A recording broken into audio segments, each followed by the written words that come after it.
Assalamualaikum warahmatullahi wabarakatuh. Apa kabar Anda semua? Semoga dalam keadaan sehat walafiat. Kembali berjumpa dengan saya Rusmin Arif dari Forum News Network. Ini dalam beberapa hari terakhir ini sejumlah tokoh di Sumatera Barat itu nyap-nyapan nih karena Densus 88 menyebut bahwa mereka itu menjadi sarang dari NII itu, dan yang lebih seru lagi mereka dituduh menyiapkan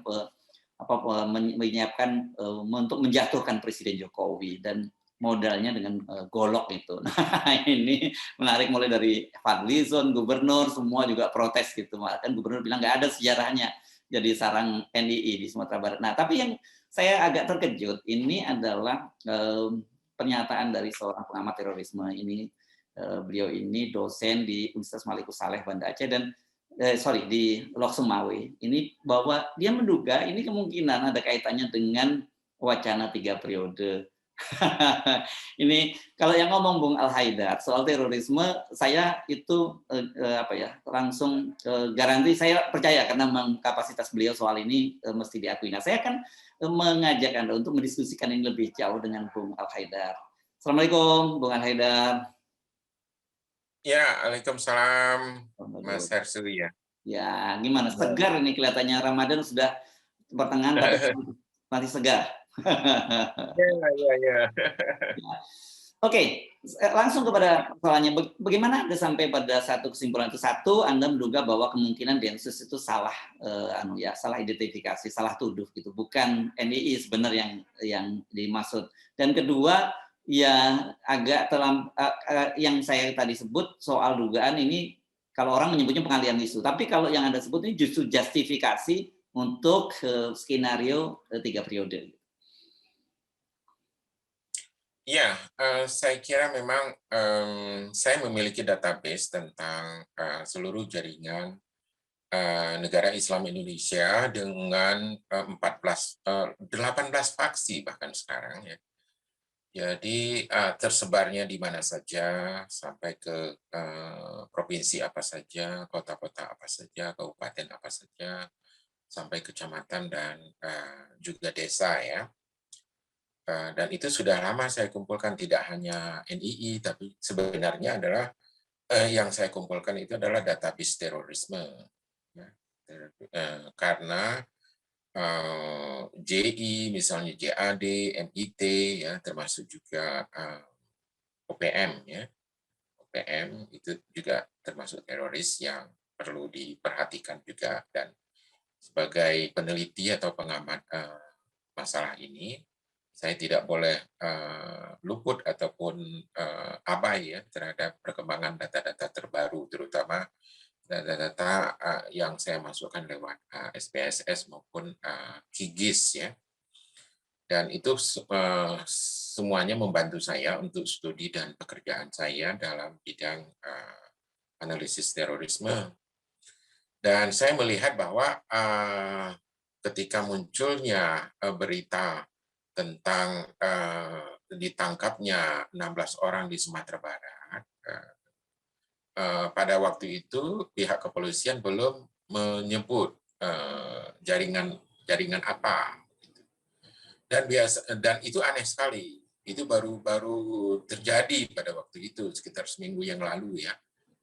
Biasanya langsung disebutkan jaringannya apa begitu, apakah ini JAD, apakah JI ya. Tapi ketika polisi atau Densus 88 itu enggan untuk menyebutkan atau mencampur adukan biasanya. Ketika terjadi penangkapan di Lampung misalnya, disebutkan itu JI. Padahal ada juga penangkapan terhadap JAD, tapi kemudian disimplifikasi menjadi JI atau Jamaah Islam. Jadi itu saya kira itu bagian dari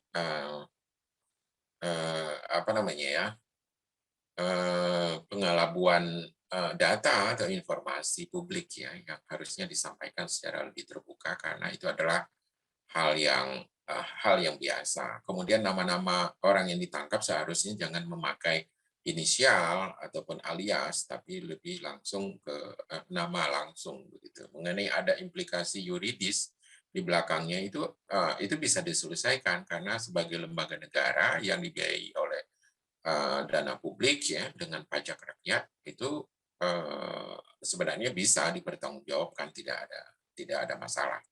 Jadi kalaupun ada seseorang yang kemudian namanya salah disebutkan ataupun tercemar oleh karena berita itu sebenarnya tidak menjadi persoalan karena ini adalah bagian dari proses penegakan hukum dan nama orang Indonesia biasanya memiliki kesamaan yang banyak. Dan saya melihat bahwa ternyata waktu itu polisi belum menyebut nama jaringannya. Saya menjadi curiga. Dan saya menunggu-nunggu. Kemudian pada akhirnya beberapa hari kemudian, sekitar 2 atau 3 hari, baru disebutkan ada jaringan NII yang ditangkap tersebut, yaitu 16 orang itu. Nah, ini sudah menjadi fokus perhatian saya sejak S1 ya, tahun 90-an, S2 juga saya penelitian tentang NII ini, kemudian ya S3 juga. Jadi saya melihat bahwa ini adalah bagian yang sangat krusial dan sangat penting ketika diumumkan oleh polisi bahwa NII menjadi organisasi teroris. Padahal dia adalah menjadi organisasi sumber, bukan organisasi teroris. Karena banyak organisasi teroris seperti Jamaah Islamiyah, JAD, MIT, ya, itu merekrut orang-orang NII karena dianggap orang NII adalah orang yang sudah matang, sudah siap untuk kemudian ikut sertakan di dalam program-program jihad mereka gitu. Dan biasanya mereka sebelum mengajak mereka untuk berjihad atau ikut dalam program-program terorisme mereka, orang-orang JI maupun JAD, JAK, MIT itu menyuruh orang yang berasal dari NII ini untuk keluar dulu, melepaskan baiatnya dari NII dan kemudian baru ikut serta dan membuat baiat baru dengan ISIS misalnya atau dengan Al-Qaeda. Ya. Jadi motif yang saya cium, yang saya sense ya, yang saya lihat itu dari dari polisi ketika mengumumkan jaringan teroris di Sumatera Barat itu adalah NII. Itu menjadi curiga saya. Karena jangan-jangan ini adalah pengulangan sejarah yang dulu. Karena dulu di masa Soeharto, NII ini sering dipakai oleh Ali Murtopo, Jenderal Sumitro, dan lain-lain sebagainya. Sampai sekarang itu masih dipakai untuk kepentingan pemuasan nafsu kekuasaan, nafsu politik dari tiap-tiap rejim ya, dari masa Soeharto ya. Bahkan Soekarno juga memanfaatkan isu NII ini untuk ketenaran dirinya. Kemudian Soeharto, kemudian juga masa cuman Habibie ya yang nggak pernah mempergunakan isu ini karena mungkin masa kekuasaan terlalu singkat, cuma 1 tahun dari 98-99. Kemudian Gus Dur juga, kemudian masa Megawati juga, masa SBY apalagi, masa Jokowi lebih-lebih lagi. Dan saya melihat bahwa ini adalah pengulangan sejarah yang sangat umum ya, bahwa mereka menggunakan isu ancaman dari NII ini sebagai force majeure ataupun sebagai alasan politik untuk menunda pemilu atau alasan untuk membuat keputusan-keputusan tertentu secara politis yang memiliki implikasi-implikasi finansial yang kemudian bisa dikorupsi oleh para penguasa ya atau eksekutif. Jadi saya melihat bahwa ini cukup krusial ini Mas Hersu, pengakuan bahwa penjelasan polisi bahwa ada 16 orang yang tertangkap di Sumatera Barat itu adalah dari jaringan teroris NII.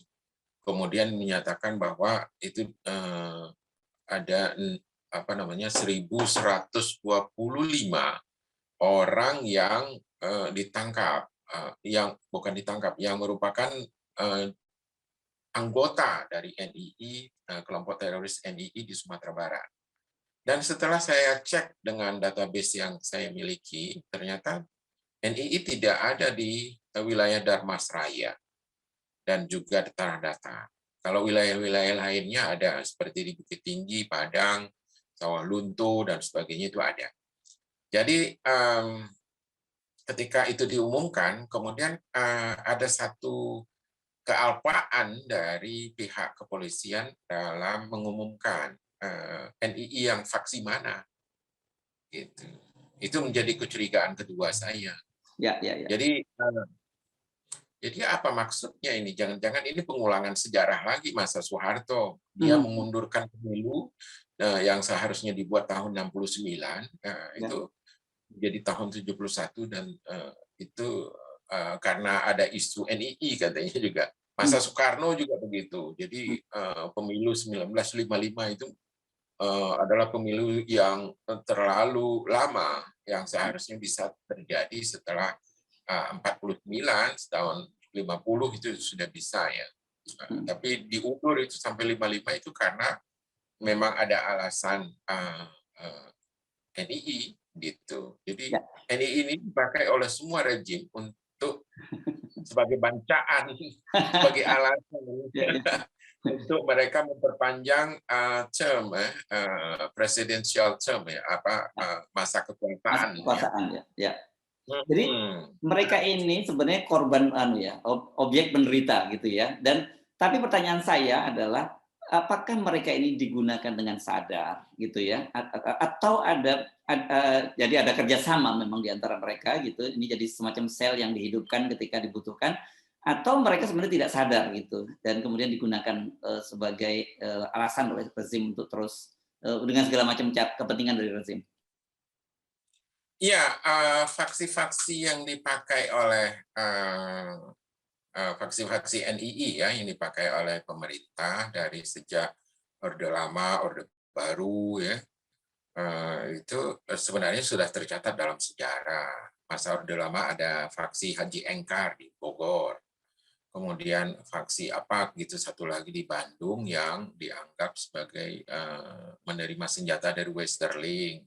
Jung Selanger mendapatkan dukungan Jung Selanger, kemudian masa Orde Baru juga itu mendapatkan dana dari Ali Murtopo, ya, ada faksi-faksi Danu Muhammad Hasan, faksi Tahmid, faksi yang lain-lain lah, itu banyak sekali mendapatkan dukungan dana ini. Dan mereka secara sadar mendapatkan itu. Ada juga beberapa faksi yang tidak sadar dimanfaatkan, seperti faksi Sensen Komara.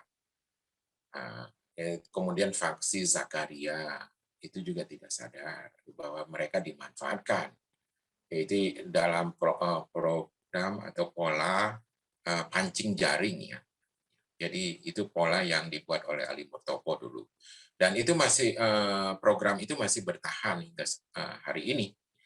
Program itu masih bertahan karena memang yang namanya kegiatan-kegiatan intelijen itu kan sangat sedikit mengalami evolusi ya dibandingkan dengan unit-unit kerja pemerintahan yang lain. Unit kerja intelijen ini biasanya sangat konservatif. Kalau di Amerika bahkan ketua-ketua intelijennya di Inggris itu presidennya bisa berganti, tapi pemimpin-pemimpin intelijennya, ketua-ketua intelijennya biasanya tetap. Ya, karena jadi dia memegang manual book-nya itu masih sama ya. Jadi walaupun berganti eranya itu, manual book-nya masih menggunakan Orde Baru gitu. Jadi makanya kadang-kadang kita nggak terlalu salah kalau melihat kenapa ini nggak berubah ya cara pandangnya gitu. Ya, saya melihat bahwa pemerintahan Jokowi sekarang sebenarnya adalah pemerintahan bisa jadi sebagai pemerintahan Soeharto kedua.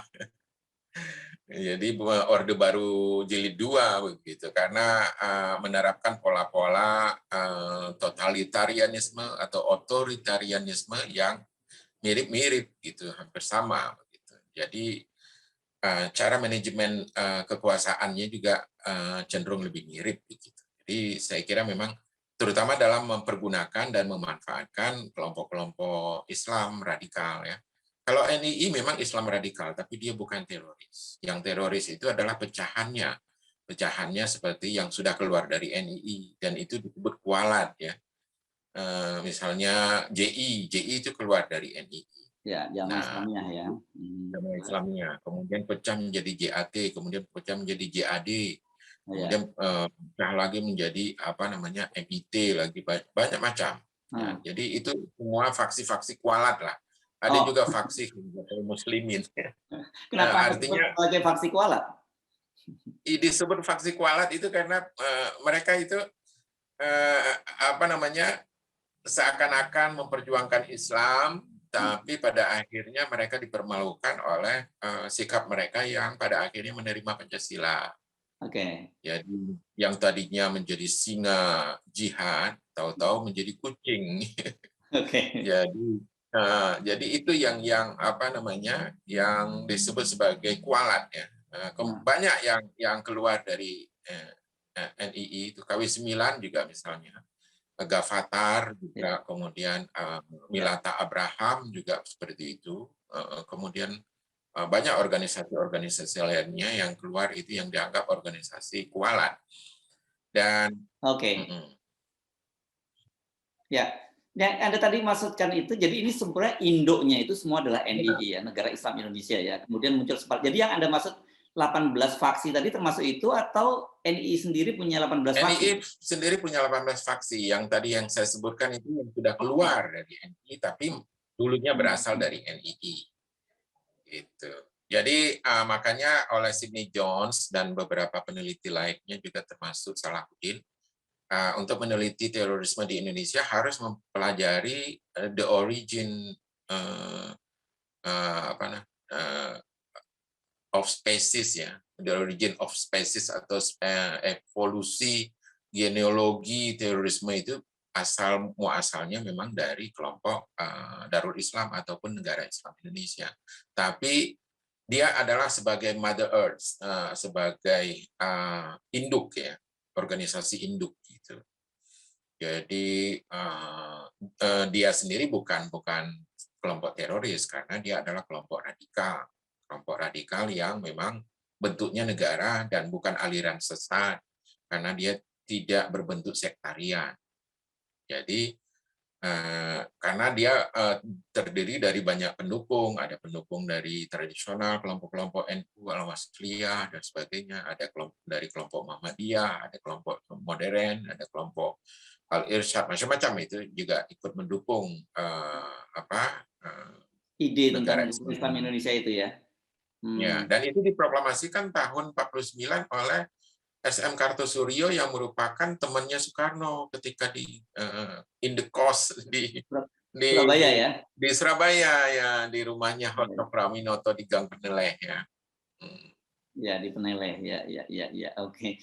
Nah, jadi sebenarnya kalau yang sekarang itu NII itu apa gagasan mereka apa dan bentuknya seperti apa dan siapa profil para pendukungnya ini? Karena saya sering membaca katanya mereka ini banyak sekali tiba-tiba merekrut di kampus-kampus dan kemudian anak-anak ini hilang, memutuskan hubungan dengan keluarga dan sebagainya itu.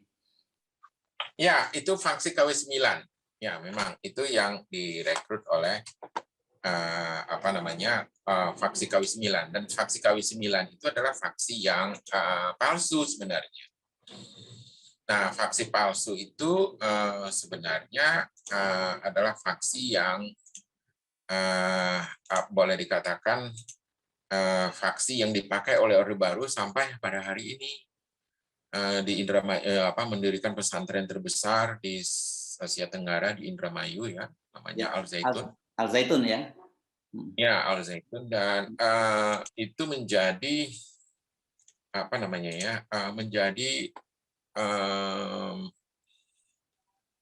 menjadi contoh bahwa organisasi NII itu sering dipakai oleh kekuasaan dan banyak faksi-faksinya yang sudah dipakai, dibina ataupun diinfiltrasi dan dikontrol, baik itu secara sadar maupun tidak sadar.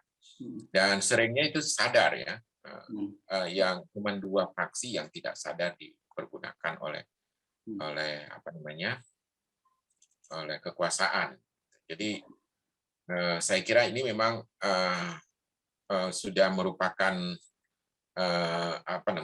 boleh dikatakan sudah merupakan tabiat dari setiap kekuasaan, setiap rejim di Indonesia untuk mempergunakan NII Ya, sebagai alasan kadang-kadang untuk memenangkan Golkar lah, ya. untuk sebagai alasan untuk memperpanjang Masa atau jabatan. mengundurkan pemilu lah, Ya, ya. begitu gitu.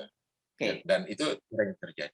Nah, kalau untuk kepentingan sekarang ini narasi-narasi intoleransi, radikalisme dan sebagainya, apakah itu bagian dari NII juga bagian yang digunakan untuk semacam justifikasi bahwa memang itu eksis gitu? Iya, itu sering dipakai sebagai justifikasi bahwa ada faksi-faksi NII yang eksis ya. Dan mungkin Mas Hersu perlu sedikit saya jelaskan dengan skema ya, karena ini hasil penelitian saya sudah sejak tahun 80-an lah sampai sekarang, cukup lama. Jadi lebih daripada 20 tahun, lebih daripada 30 tahun ya. Cukup lama, dan perkembangan faksinya ini ini dia. Ya, oke. Nah, boleh di Zoom ya. Boleh ya, masuk di Zoom ya. Oke, silakan. Ya. Bisa lebih frontal lagi nggak? Dibikin yang supaya di layar muncul di layar itu agak miring di gambarnya di layar. Nanti saya edit aja nggak apa-apa. Nah ini bagus. Oke. Begini ya. Ya. Silakan. Ini NII pasca 1962 pecah ke dalam dua faksi ya. Yang pertama adalah faksi Sabilillah dan yang kedua adalah faksi Filah. Ya. Nah, yang merah-merah itu adalah faksi-faksi yang dimanfaatkan secara sadar maupun tidak sadar oleh pemerintah. Dan pemerintah sangat dekat dengan faksi-faksi tersebut karena telah memberikan banyak manfaat politiknya gitu, Mas. Ya. Banyak manfaat politiknya, baik itu untuk mengundurkan pemilu, baik itu untuk sebagai alasan untuk membuat situasi darurat lah ataupun apa begitu, atau untuk mempengaruhi massa Islam untuk memilih partai tertentu dan meninggalkan partai tertentu seperti partai P3 ya. Kemudian memilih partai Golkar pada waktu itu ya. Dan itu memang sudah banyak studi tentang hal ini. Dan kita tahu bahwa di sini ada banyak ada banyak faksi, ada faksi yang dekat dengan pemerintah, bahkan kemudian sudah keluar. Ini yang di dalam garis merah ini, Mas. Ya. Ini faksi-faksi NII. Nah, di luar garis merah itu seperti JI, Khilafatul Muslimin, PKS. Ya, PKS itu partai besar, Mas. Itu asalnya dari sini loh. Dari mana? Ya, mempelajari tentang NII ini cukup penting, tidak hanya untuk melihat genealogi atau evolusi dari JAD, JAT, MIT dan sebagainya, dan juga JI, tapi juga partai-partai politik sebenarnya itu banyak yang berasal dari sini. Kemudian aliran-aliran sesat juga banyak yang diproduksi dari sini, Milata Abraham, Ghafatar ya. Kemudian ini faksi-faksi yang dibuat oleh pemerintah atau dikuasai oleh pemerintah yang merah-merah ini. Ya. Nah, kalau yang saya duga yang kemarin itu yang ditangkap di Sumatera Barat itu adalah faksinya Sensen Komara. Nah, ini dia. Nah, karena dari foto-foto dari barang bukti yang terlihat di situ adalah fotonya adalah bendera-bendera yang dibawa itu adalah benderanya Sensen Komara. Nah, jadi benderanya merah putih, ada bulan bintang di tengahnya. Padahal bendera NII yang asli itu bulan bintangnya itu adanya di bagian merah. Bendera merah putih itu. Jadi kecil saja. Nah, ini ada yang kebanyakan faksi-faksi yang dipakai oleh pemerintah ini adalah faksi yang dulu orang-orangnya seperti Zakaria, Tahmid, ya, kemudian ada Jalani, dan Muhammad Hasan, itu adalah orang-orang yang membuat ikrar janji setia untuk loyal kepada Manipul Usdak Soekarno dan juga Pancasila. Jadi itu dianggap orang-orang yang harus berwudhu lagi untuk mensucikan dirinya dan membersihkan ideologinya yang sudah tercemar dengan ideologi Pancasila, dianggap begitu. Ya. Jadi sementara yang faksi-faksi yang masih aktif itu yang kuning-kuning ini, Mas. Ya, oke. Nah, MI, ALIAT, MYT, ALMA, KW7, Kamil Al-Nafi, DIN, ya, Daulah Islam Nusantara, HNI, Harakah Nubuah Islam, ya, kemudian ada juga Institut Sufah, Anas Utapea, ada Abu Kholis, Ustadz Salam, pecahan-pecahannya juga Wadan dan sebagainya itu masih aktif, dan Sensen Komara juga ada di situ. Jadi ini yang kuning-kuning itu yang asli, yang faksi-faksi asli, yang tidak diinfiltrasi. Kemungkinan ada diinfiltrasi tapi tidak bisa dikendalikan oleh pemerintah. Aktivitasnya apa mereka ini? Aktivitas mereka itu rekrutmen, melakukan dakwah, rekrutmennya dengan melakukan 3 pola, yaitu tilawah, tazkiyah, dan taklim. Jadi melakukan rekrutmen ya dengan 3 tahap itu. Jadi proses rekrutmennya memang rekrutmen yang sangat tertutup begitu, dan sering kalau dilakukan oleh KW9 itu sampai harus menculik orang. Oh, oke. KW9 ini ya. Sebelum ada COVID-19 itu NII KW9 sudah mengkarantina banyak orang yang akan direkrut itu selama seminggu biasanya. Dan mereka harus membayar sendiri biaya karantina itu, dan kemudian harus sebelum diindoktrinasi mereka tidak boleh mengabarkan kepada keluarga ataupun kepada teman bahwa mereka sedang tidak di tempat. Makanya banyak orang yang kemudian mencari-cari, dan kemudian dianggap begitu pulang mereka dianggap sudah diculik begitu oleh alien. Dan ini menunjukkan bahwa memang itu sebenarnya ciri-ciri dari faksi-faksi yang sudah yang berada dalam bidang intelijen, yang sudah dipakai oleh intelijen. Jadi faksi-faksi intelijen lain. Jadi bukan faksi NII yang asli, itu faksi NII palsu. Nah, jadi mereka merekrut orang hanya untuk menarik uangnya. KW9 itu bisa membangun pesantren terbesar di Asia Tenggara. Padahal itu dikumpulkan dari anggota mereka yang tersebar di seluruh Indonesia, dan tiap hari anggota mereka diwajibkan untuk berinfak, kan? Berinfak, tahu sedekah, kemudian zakat, macam-macam lah. Pokoknya tiap hari itu program keuangan itu selalu ini. Dan ternyata dipergunakan, diambil oleh jenderal-jenderal yang masih memelihara jaringan NII untuk dipergunakan ini. Dan ini sudah banyak dibahas juga oleh Umar Abdul juga. Ya. Ini jenderal ini maksud Anda kalau ini jenderal-jenderal yang sudah pensiun dong, atau masih aktif kalau menggunakan yang KW9? Iya, rolling ya, rotasi mereka ya, yang sudah pensiun tapi kadang-kadang masih mendapatkan juga karena sudah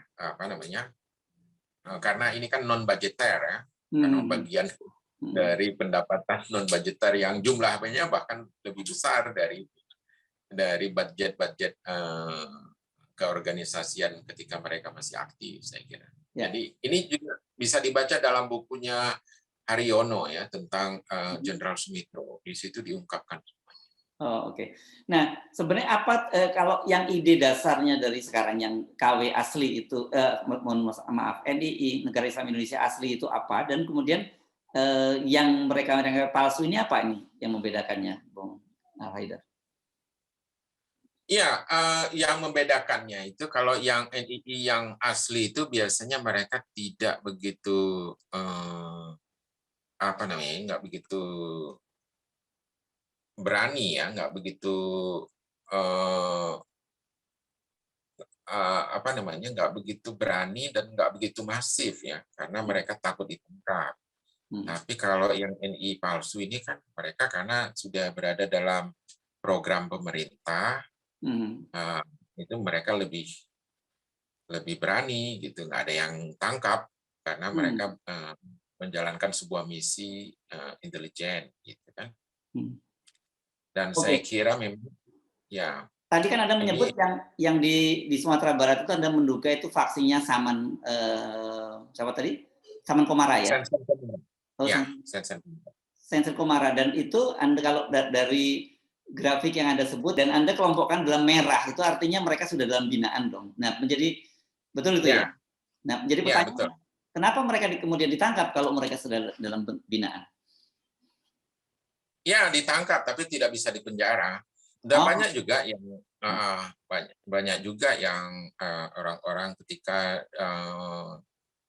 tersangka teroris itu dari JI, JAT, JAD ditangkap itu mereka menyebutkan beberapa nama. Itu, tapi nama yang disebutkan itu nggak pernah bisa dipanggil dan nggak pernah bisa ditangkap oleh polisi. Sama seperti kasus ketika siapa itu ketua MPR dulu menyebutkan beberapa nama untuk kasus korupsi KTP itu. Setia Novanto. Setia Novanto menyebutkan beberapa nama itu nggak bisa dipanggil juga kan. Itu artinya Ada orang-orang yang kekuatan besar memiliki gitu ya, yang ada melindungi itu. kekuatan besar. Ya, oke. Ada kekuatan besar itu saya kiranya. Ya. Nah, oke. Jadi apa yang bisa kita dari sisi publik yang bisa kita ambil kesimpulan untuk memahami situasi-situasi ini, terutama ketika muncul berita semacam itu gitu? Karena kalau memang seperti yang Anda katakan, ini kan digunakan untuk justifikasi dan kepentingan politik dari penguasa. Iya, saya kira memang publik harus lebih aware ya. Sebenarnya publik kebanyakan sudah tahu juga bahwa ini pasti ada udang di balik batu begitu. Pasti mereka curiga juga ini kok kenapa ada NII kemudian 1.125 orang jumlah jemaahnya di Sumatera Barat. Ini merupakan jumlah yang terbanyak ya yang pernah disebutkan oleh polisi saya kira. Jadi ini memang mengejutkan, walaupun data di saya itu sebenarnya jumlah orang anggota NII itu lebih banyak lagi. Ya.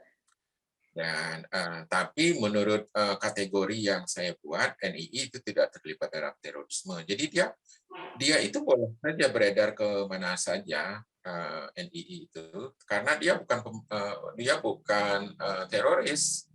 Dia adalah gerakan yang ingin melanjutkan proklamasi tahun 1945 sebagaimana dikatakan oleh Kartosuryo, dan dia hanya kecewa terhadap penghapusan 7 kata oleh Muhammad Hatta ya dari Piagam Jakarta tentang pemberlakuan syariat Islam. Terus dia itu masih menggunakan bendera merah putih. Ya. Dan dia itu di negara Islam Indonesia itu atau Darul Islam itu dibentuk berdasarkan perintah dari Jenderal Sudirman. Oh ya, gimana ceritanya itu? Iya, itu memang karena setelah disuruh hijrah itu TNI ke Yogyakarta karena akibat dari perjanjian Renville, maka wilayah Jawa Barat itu nggak ada yang memproteksi, maka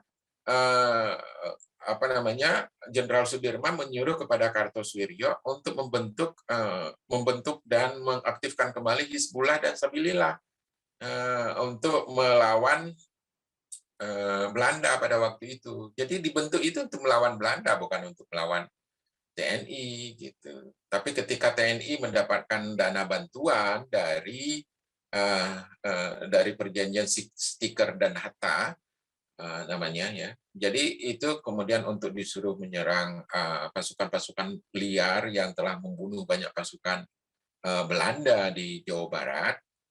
Bahkan Belanda itu pada waktu itu tidak paham ini pasukan mana ini. Jadi mereka tidak tahu ini kok ada pasukan yang sangat militan yang sanggup mengalahkan mereka gitu, dan menggunakan senjata-senjata yang berhasil mereka rebut dari Jepang dan dari Belanda. Dan pada waktu itu pemerintah Belanda melalui lembaga intelijennya Nevis ya dan CMI itu juga tidak tahu ini pasukan Pasukan mana? Bahkan dituduh sebagai pasukan Tan Malaka. Tan Malaka kan orang Padang juga. Jadi orang Padang ini sering jadi korban tuduhan.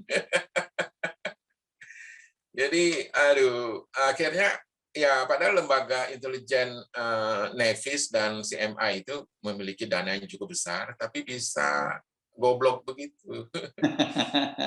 Ya, kalau situasi sekarang mungkin nggak goblok ya. Saya kira kan kemudian orang bertanya-tanya kenapa Sumatera Barat yang diberi stigma kan kan dan kemudian orang menghubungkan, oh ini kan bukan daerah pendukungnya Pak Jokowi gitu. Pak Jokowi kalah telak di Sumatera Barat. Apa ada kaitannya dengan itu juga kira-kira Bung Ya, Al-Haidar? saya kira ada kaitannya dengan itu. Jadi ada semacam dendam politik dari rezim sekarang terhadap Sumatera Barat. Jadi saya kira ini adalah sebuah tindakan disintegratif ya.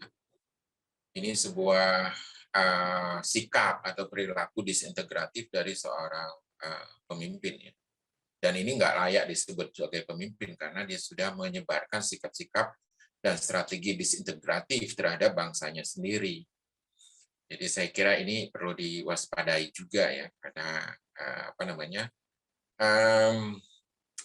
orang Padang itu, orang Sumatera Barat itu terkenal sangat kuat memegang persatuan, sangat integratif. Bahkan dulu Muhammad Nasir dari Padang juga itu satu-satunya orang yang membuat mosi Mosi integral ya. Ya, ya ya. dan melahirkan istilah NKRI. Ah, itu Nah, penting. istilah NKRI yang dipakai sekarang ini NKRI harga mati itu istilahnya berasal dari orang Padang itu yang bernama Muhammad Nasir itu. Belum lagi ngomong tokoh-tokoh pejuang kemerdekaan kita, tokoh-tokoh bangsa ini dari Sumatera Barat itu banyak sekali ya. Ya, banyak sekali. Ada Tan Malaka, ada Agus Salim, ya Ya, kan? Ada, ya, ya banyak sekali. ya. Oke, jadi artinya ini kalau kita simpulkan, apakah kita nggak perlu khawatir gitu bahwa NII itu bisa punya satu kekuatan besar seperti yang disampaikan oleh Densus 88 melakukan pemberontakan, apalagi kemudian menjatuhkan Presiden Jokowi supaya tidak jadi presiden sampai tahun 2024? Iya, saya kira itu agak bertentangan ya dengan apa yang disebutkan bahwa terdapat banyak kekuatan teroris, jaringan teroris di Sumatera Barat yang ingin melengsarkan pemerintahan Jokowi yang sah sekarang ini dengan menggunakan golok lagi dan mengumpulkan pandai besi. Ini juga agak aneh ya. Itu hanya ada di dalam praktek atau kegiatan faksi-faksi NII yang palsu. Seperti kejadian di Lampung, mereka membuat panah beracun, mengasah golok, ya, mengasah parang. Nah, itu NII palsu. Kalau NII yang asli itu sebenarnya dia punya punya gaya ya. Ini satu-satunya mujahidin yang flamboyan saya kira. Dia hanya mau ikut berjihad, berperang itu kalau senjatanya itu senjata baru. Dia ingin merasakan unwrapping, unboxing dari senjata yang baru itu yang masih wangi, pelurunya juga baru. Dia nggak mau pakai senjata bekas, ya. Apalagi senjata rakitan, apalagi golok. Ini orang NII itu punya taste ya, punya cita rasa perang yang agak unik memang. Seharusnya kan qanaah saja ya. Qanaah itu artinya sederhana saja. Kalau adanya golok ya peranglah pakai golok, kalau adanya pisau dapur peranglah pakai pisau dapur, kalau ada cuma panci ya pakailah panci. Kan seharusnya begitu seperti JAD kan. Ya. Tapi kan tidak mau, orang NII tidak mau. Dia kalau mau berperang itu harus ada perhitungan bahwa akan menang. Kalau tidak ada perhitungan akan menang, dengan persenjataan yang canggih dan baru dan wangi, nah, itu dia tidak mau perang. Jadi kalau ada pernyataan bahwa ada orang eh, apa ada jaringan teroris NII yang mau melengsarkan Jokowi dengan golok itu, saya kira itu agak lucu ya pernyataannya. Ya. Dan orang NII itu belum akan melakukan serangan apapun terhadap Republik Indonesia, pemerintahan sekarang ini, kalau komunisme belum marak, belum berkuasa secara terang-terangan di Indonesia. Jadi mereka sangat anti mereka adalah predator alami terhadap komunisme. Oh, Bahkan dulu Kartosuryo menyebut RI Soekarno itu sebagai RIK, Republik Indonesia Komunis. oh, oke, oke.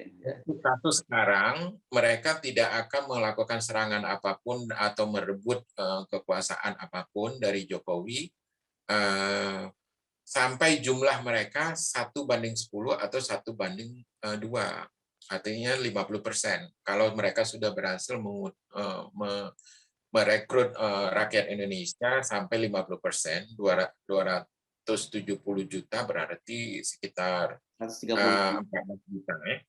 Ya. 14 juta, 140 juta direkrut, baru mereka bisa ini. Ini sementara ini baru sekitar 2 juta jumlah mereka di seluruh Indonesia. Dan untuk mencapai 140 juta itu dibutuhkan kurang lebih 50 tahun lagi. Jadi tahun 2050 lah mungkin baru akan ada pernyataan perang terhadap Republik Indonesia dari NII. Dan kalau itu belum ada, mereka menunggu kalau ada pernyataan dari Republik Indonesia sendiri, pernyataan perang terhadap NII, baru itu yang mereka tunggu-tunggu memang. Walaupun jumlahnya belum sampai 1:5, 1:10 saja sudah cukup untuk melakukan itu. Dan itu formulasi 1:5 dan 1:2 dan 1:10 itu formulasinya dari ayat Al-Qur'an. Oke. Jadi apa yang bisa kita simpulkan bahwa ya itu pokoknya gitu bisa dianggap lucu-lucuan gitu, bukan sesuatu yang serius. Dan saya kira juga kalau akan digunakan untuk menjustifikasi memperpanjang atau menunda pemilu itu tidak bakal bermanfaat, nggak bisa useful gitu ya. Iya, saya kira tidak bisa useful ya. Dan saya juga baru menemukan bahwa ada jaringan teroris NII. NII itu adalah mata airnya, sumber mata air bagi kelompok-kelompok radikal teroris fundamentalis. Jadi dia sendiri bukan kelompok teroris. Jadi saya kira ini juga punya implikasi politik ya, yang sudah dinyatakan pernyataan yang dikeluarkan oleh polisi. Jadi saya kira memang ini perlu ada pertimbangan politik ya untuk mungkin lebih hati-hati, karena ini bisa memicu terjadinya terbentuknya faksi-faksi yang lebih radikal. Dan saya takutnya itu terjadi Talibanisasi. Talibanisasi itu biasanya dilakukan oleh rejim penguasa yang memang tidak bisa dan tidak mengerti bagaimana cara menghadapi kelompok-kelompok radikal ini. Gitu. Jadi kalau mereka kemudian mengumumkan perang terhadap NII, ini yang ditunggu-tunggu oleh orang NII, karena ini merupakan sebuah peluang jihad, artinya sudah terbuka periode untuk bisa masuk surga. Jadi kalau tidak ada peluang ini, tidak ada pernyataan perang, mereka tidak akan membuang-buang nyawa dalam periode yang di mana pintu surga belum dibuka, katanya. Jadi ini pemahaman milenarian mereka ya. Karena mereka kan gerakan mesianik ya. Ya, mesianik ya. Oke, ini saya kira penting ya, dipahami juga oleh pemerintah, juga aparat petugas-petugas keamanan gitu, karena nantinya justru ini bisa jadi bumerang gitu ya, kalau salah dalam mengambil keputusan gitu. Ya. Ya, betul. Baik. Seharusnya pemerintah memiliki banyak akademisi, peneliti, punya brain ya, punya banyak sumber daya, seharusnya bisa memahami hal ini agar tidak mengulangi sejarah di masa Orde Lama, Orde Baru, dan presiden-presiden sebelumnya.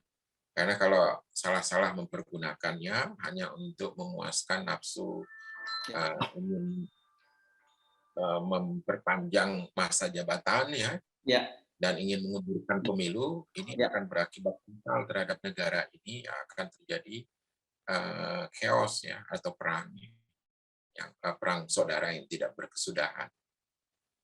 Oke, Bung Al-Haidar, terima kasih atas pencerahannya ini tentang terorisme begini. Ya, Assalamualaikum warahmatullahi wabarakatuh. Waalaikumsalam warahmatullahi wabarakatuh.